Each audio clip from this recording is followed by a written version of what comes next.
Okay, hello YouTube, back once again with the Gaffigan Show reviews. Hulu just released the next episode early, with episode 2, Super Great Daddy Day, and I brought my friend Jordan back for this. Hello. And yeah, let's talk about it. So, all I can say is, way better than the first episode. Yeah, absolutely. Yeah, no, it was just lots of funny jokes and funny gags, like... Yeah, they didn't have to, go overboard with it, too. Yeah. They kept it to a pretty strict sitcom 3-act structure. Yeah. And the issue with reviewing just a good comedy, it just kind of like... You just kind of all I can really say is, like, where the jokes funny, kind of just describe how they were funny. Well, I think since Jim Gaffigan Show is really about him, I think maybe we should try to talk about him and his relationship to the other characters in his universe. So the premise of this episode is Jim Gaffigan comes back from what was supposed to be a tour, and when he gets home, just his family's super excited to see him. All his kids are saying, just like, yeah, I came home so I could have like a super great daddy's day. Fantastic comedic smash cut, probably one of the best I've seen on TV this year. Yeah. Where he promises his kid's gonna be super great daddy day. It's a smash cut. He's on the bed. With his pants off, eating a fudgicle. It's funny as hell. But yeah, no, I just love the fact that it just says, like, above it 6 minutes later, just for a random number like 6. That just made me laugh. That's pretty good. Yeah, and then so then his wife tells him he has to go run some errands for her with dropping off an application and a birth certificate. And cupcakes. Oh, and cupcakes for his son's, like, what's supposed to be his son's hippie school. Which I thought was a pretty funny joke with Yeah, I like that bit where she says that the cupcakes are vegan, and he says that's not food, that's a trick on a kid. That's a cruel trick on a kid. I like that. Yeah, no, yeah. His delivery was very, Yeah. kind of. It was like watching a little bit of a stand-up. Yeah, it was, and maybe that's one of my kind of biggest problems with Jim's character in this episode.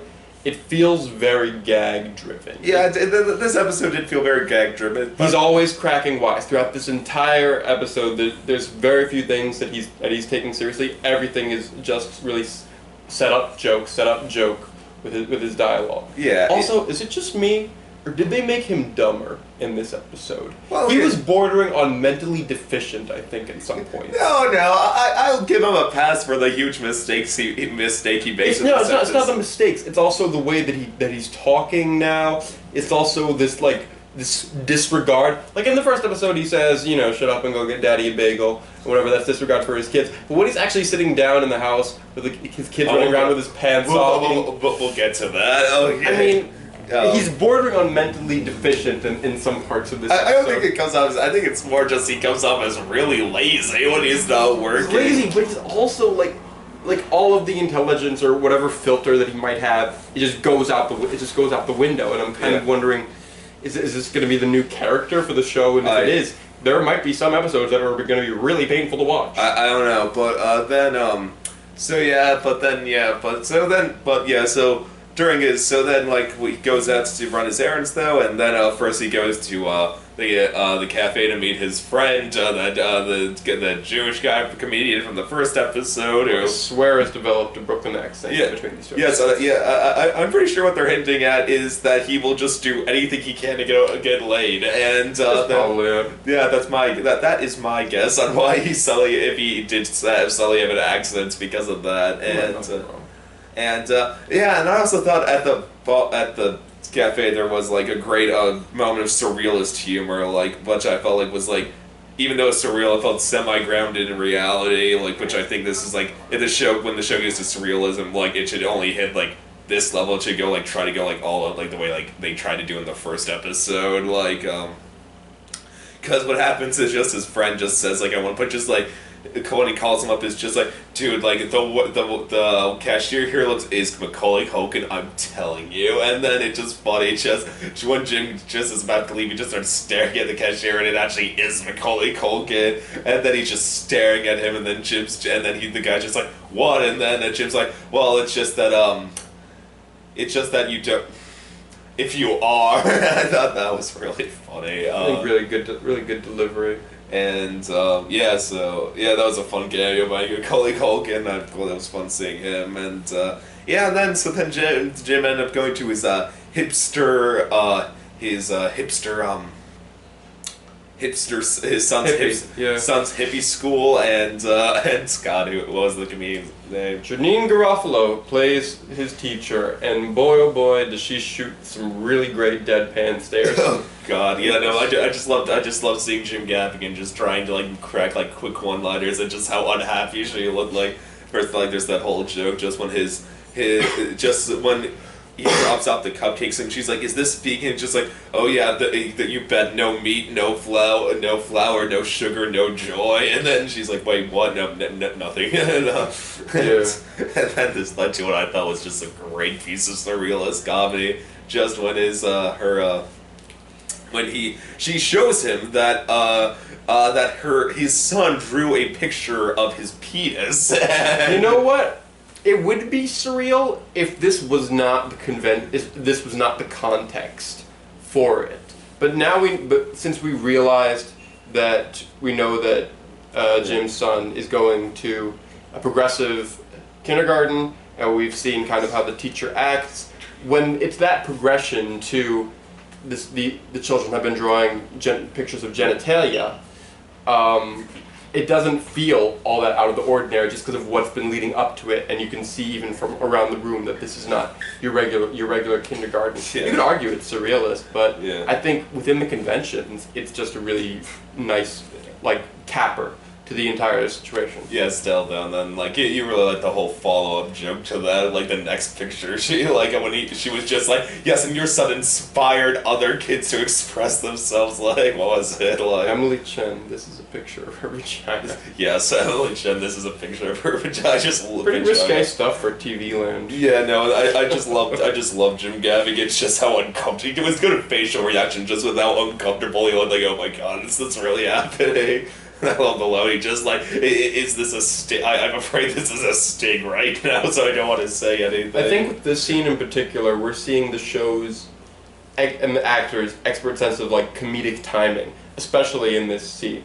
We have Garofalo's really slow, drawn out, pregnant pauses, and we have Gaffigan's quickness, and then contrasted by him trying to be polite. I mean, there's just some really great comedic timing in this scene. Yeah, and then I like my favorite joke was just when then she was just like, "Yes, and you should hang this up with all your other children's artwork and hang it with Fry." And then he's I don't want to do that because like I'm afraid of my nanny will like buy more hot dogs. Like, you feed your son hot dogs? No. I just thought that was a great. That was actually a very funny joke. And then when like the actual family of the girl who drove the vagina came in, I just love the subject, but just Jim's walking on and he's just like, I didn't see anything, he just walks out. So I thought that was a nice button. and then like once again going to the whole like semi-surrealism, like then he goes to drop off goes to the school to drop off his daughter's application, and I've seen that security guard, by the way, in something. I want to say it was Broad City, and he was playing a really rude guy. No idea, but yeah, no, it's just like this really rude security guard at the entrance who, like, what is he, so he first shows up, like, AA is in the room next to us, like, I thought that, no, but I just love, but that was that was another example of like semi-surrealism, just like how horrible this guy was. Like, I guess so, but I mean, we've seen like the upsetting doorman. We've seen that in Seinfeld. There was an episode called The Doorman where Larry Miller played a doorman who was not necessarily angry, but he was just he had a certain way around normal societal talk.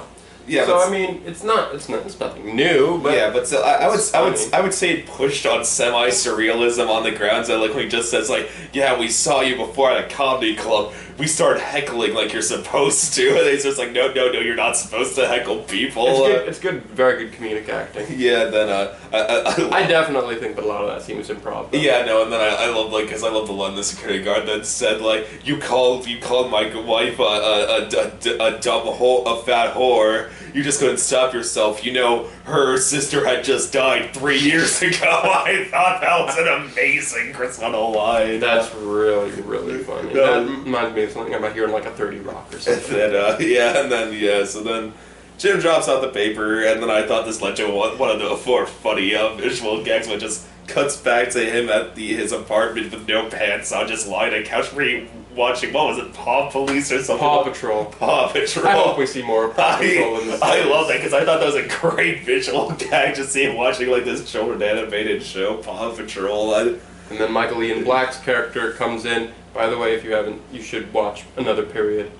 Like, that's some really, really awesome comedic writing. Yeah. And this production design's really good. And he's on that show, too. Okay, yeah. But, yeah. Still want a clear answer on what he is. If he's their manager. I think he said that he's his agent in the pilot. Agents? Yeah, okay. Yeah, I'm guessing agent then.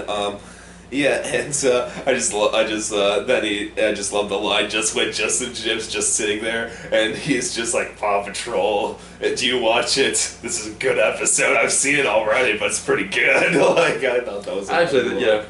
Jim's bit in that is really funny, but again, it almost feels like the behavior of a mental deficient. I think it says it's like the borderline, just like more of like it's more just complete surrealism. Like, no, not surrealism, just laziness. Just like it's lazy, but you know he's. I tell you, there's been days when I was super lazy, and I just walked downstairs with like just underwear on and just put on a stupid cartoon because I was just bored. That's fair. Yeah. That's fair.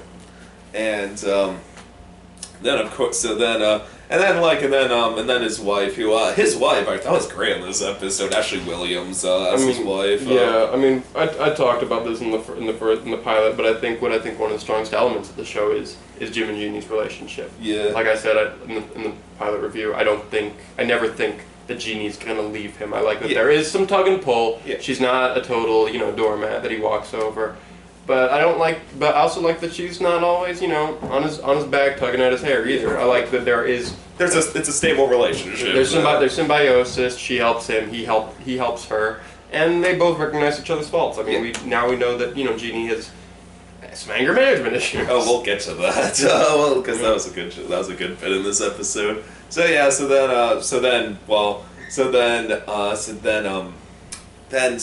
she realizes that Jim actually gave what seems to have given the picture of the penis to the all-girls Catholic school. Yeah, it seems that way. Yeah. Yeah, and so then the next day they're just forced to go their interview and I thought that was a great sequence when they just I kind of like that line when she's just like, don't bring out your penis during this interview, and then she's like, you know what I mean by that. I thought that was kind of funny. It was good. I kind of saw where it was going. Yeah, still, and then I knew what the punchline was gonna be. I still thought the build up there was really funny. Like just the interview itself, like the jokes they made during it was. It reminded me a lot of like scenes from Last Man on Earth. I was especially reminded of the scene where Phil asks Melissa if she believes if she liked Rosa Parks, and then he keeps blabbering on and on about how important equality is. Yeah. I mean, it just when Jim starts blabbering and giving those speeches like that, it just takes me right to Will Forte's trying to make a point speeches that I saw in Last Man on Earth, which are good speeches, but I think they kind of lessen Jim Gaffigan's individuality a bit, since I know that Gaffigan is actually really capable of some really funny rhetoric. Yeah, still, I really like the line though when he was just like, when they were like are you oh yeah, like when Jim's like, yeah, like I'm really into the arts, like I bring my kids to like the Met most days. They're just like, oh, that's right across the street. Wait, what's across the street? The Met. I thought that was really funny, quick humor. Again, really good comedic timing in that. Yeah, I was really Then I also like how his wife tries to make a joke. It just they're just like this really long awkward pause. Like it was like most like people don't know he's a comedian. Like I thought she was really funny. Ashley Williams in this episode. Absolutely. Yeah. No, she's a great character. I would love I'm sure. No, we're definitely gonna see more of Yeah. her. But I do like seeing her character. Yeah. I think that she's a really strong adult female character on television. Oh yeah, no, and I also really loved that it was a quick subtle joke, but I thought it was a really well done subtle joke when when when the interviewer was just like, oh, so you have 5 kids, and they're like, yeah, and then Jim's like, don't worry, we're able to handle it, and then she's like I'm able to handle it, like, yeah, no, she's able to handle it. I thought that was a really nice, quick, subtle thing. That was funny, but yeah, then it turns out he didn't give that crazy security guard a picture of the penis, but instead his other daughter's birth certificate by accident, and then so everything seems to be going well, and then the person who walks in was someone who was at the cafe from earlier in the episode when Jim started talking about trying to help his friend get with a woman that his wife beats him constantly. And then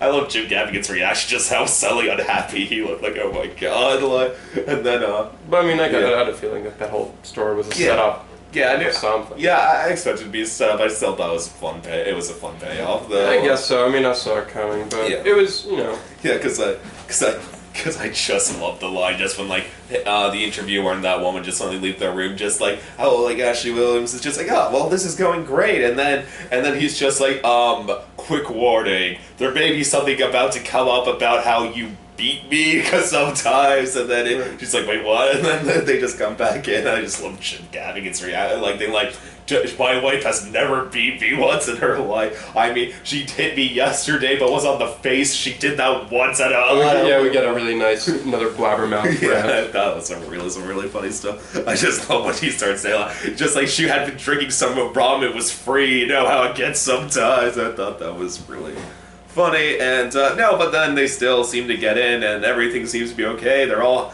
him and his wife are super happy. They're walking out, and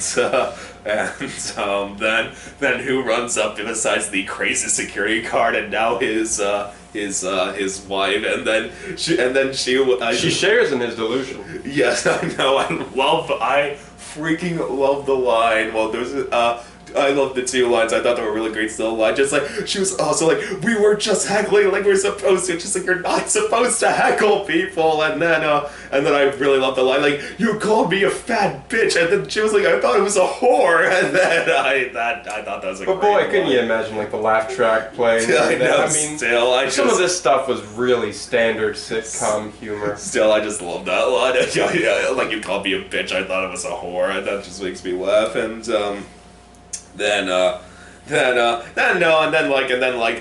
woman starts insulting Jim, and then it was nice to see his wife, like, just come to his defense, like, even, like, just basically say, like, hey, no, don't pick on my husband that way, and then it, like, leads to, like, a fist fight between them, and yeah, that was interesting. It was definitely a good character moment for Jeannie. Yeah, and definitely shows how, like I said, these two do have a stable relationship with each other. Well, they work off one another. Yes, they work off one another, and then it just cuts to later that night. You just see Jim with his kids, like, on the sofa. I just love when his wife shows up, and then he's just like, oh, it was freaking awesome to see it, like, how you all went all, like, Real Housewives on that woman earlier in the night.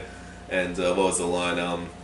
What was it? Jesus. And then what was it? Then she's like, well, I guess our daughter's not going to that school. And then just like, well, to be fair, I think it did, when the cops showed up, it didn't matter how conservative my tie was. I thought that was a great little line. Yeah, I guess. I mean, it's like, again, like I said, it's nothing new. Yeah, it's nothing new, but these sort of types of jokes, the way that these jokes are worded, this is nothing new. Yeah, it's nothing new, but I thought it was well played. Like, that's why I enjoyed them. Then I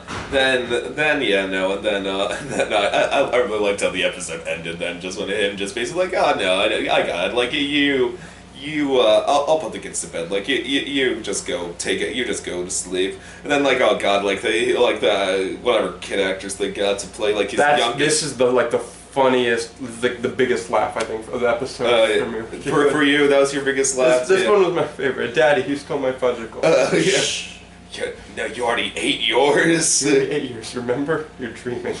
go back to sleep. I love that. Oh no, and then Go Paw Patrol. Yeah, I love that even more. And then just when he's eating the punching ball, it's just like, go Paw Patrol. And then it just ends. That's the big. I mean, that whole bit where he does that. That's like the biggest laugh of the episode for me. For me, the biggest laugh was just when his I don't even know manager just came in, and then he's just like on the thing, and just like Paw Patrol. This is a good episode. I've already seen it. I would love for them to make Paw Patrol like a running gag. I think they did, because I remember in the first episode his kids were watching Paw Patrol. I don't know, but I would love for them to make it like, it's a weird comparison, but like the fake soap opera on Twin Peaks, like have it keep coming back. Just keep having Paw Patrol be in the background. Sure, yeah, a spin-off. Well, I know that's an actual show, Paw Patrol. I don't know that. I just hope we see more of it. Yeah. And of course we have the bonus ending, where it turns out that the Haitian priest got the picture of Jim's member and believes it to be a small tower in a field of brown wheat. Oh yeah, I love the priest. He wasn't in this episode that much. That was actually, I'll say what the joke is in a minute, but that was actually led to my favorite joke of the episode. Not how the episode ended. Just it was funny. He's just like, so now this picture is on our new pamphlet. I think we should all pass around. And you just see G just turned into he's just walking out of that church, just like not even bothering, and that's how the episode ends. But I think my favorite joke of the episode was, I forgot to talk about this, is when he goes to see the priest early on in the episode. Just the conversation between them I thought was just so funny. When he's just like, a little bit about mass. Yeah, not just that though. When Jim's just like, when he's like, Jim, like, I assume you've been on a long tour. He's just like, yeah, why would you assume that? Well, I haven't seen you these past few weeks. Like, oh, I've been going to like 11 o'clock service. Oh, I didn't know you speak Chinese. And then he's like, yeah, a little bit. No, but the joke that just made me burst out laughing, I just thought was so hilarious and so quickly and so subtly done, that just like that was so funny, was just when he's just leaving, and then the priest is like, well, I'll see you Sunday, Jim. And Jim's like, oh, what's going on? Oh yeah, right. And then just walks out. I thought that was really funny. Yeah, so all I can say, I thought this was a really funny episode. Definitely an improvement over the first one. It gives a better idea of the voice of the show. Yeah, it appears it's just going to be another low key sitcom with a lot of familiarly worded jokes, a lot of familiar setups, and it's going to be in a really strong husband and wife relationship. And I mean, I hope that it gets a little more individual as it goes on. Maybe plays a little more, but. I still thought though when I saw this, like, this did have me like bursting out laughing a few scenes. The jokes were probably there were some really, I thought there was some they were more frequent, I think, more like really strong jokes. Yeah, it was more fast paced, and I thought like there were some really clever jokes here. Even though there were a few jokes that felt kind of sitcom-y, there were a few that were also like really, I thought were really clever and weird. So yeah, that's all I can say. I'm definitely excited now for the rest of the show. A lot of great cameos in this episode. Michael Ian Black, as I said, Browse guy from Broad City, and Macaulay Culkin. That was amazing. Of course, Macaulay Culkin. Also, alternative comedian Marina Franklin from the Awkward Black Comedy Tour. It was like the starting point for guys like Eric Andre and Hannibal Buress, like this new generation of Black American comedians. She's a part of that. I'm pretty sure I recognized the lady that his other comedian friend was with in the cafe from something, but well, she kind of looked like Rooney. She wasn't Rooney Mara. No, she kind of looked like Rooney Mara. Well, there's a lot of white brunette women. I don't know, man. There was just something about her face that just reminded me of Rooney Mara. It just made it's like how she looked really intense and really frowny, and I was like, hey, that guy looks kind of bored. Yeah, I was like, that guy looks like Rooney Mara. Yeah. I mean, hopefully we'll be seeing a lot more really good cameos. Yeah, I want to see more of his Jewish friend. I love his Jewish friend. I want to see more Paw Patrol. The Paw Patrol's great. So that's, I guess, all you can say is really great second episode. I think now I'm... Would you rather watch... Would you suggest people watch this before they watch the initial pilot? I would say... It's... For basically every comedy show, there's always going to be episodes that are better than others, so I'd just be like, just watch in either order. It's not like... I know it's not like a whole sequential, chronological thing, like Twin Peaks, or whatever, or Arrested Development, but is it is it more important for people to understand what the voice of the show is and then watch that experimental episode, or watch the experimental episode first and then see how the show kind of grows into itself? Well, I'd say just watch the experimental first, because I just say just on the grounds that I like there's only been 2 episodes. It's hard to tell how this show's gonna play out, like what's gonna be the general feeling of it. Because there's I get the feel that this episodes. one is gonna be more like how the show is. Yeah, probably. Then I guess I'd say just watch the first one first, because then I feel that'd be like a good way to ease yourself in, because I thought this next episode was actually really funny. That's fair. Yeah. Yeah, and that's all I gotta say. So I think we're in agreement. Really good follow-up episode. Very strong. YouTube, as always, please subscribe. I will see you next time. Okay, bye.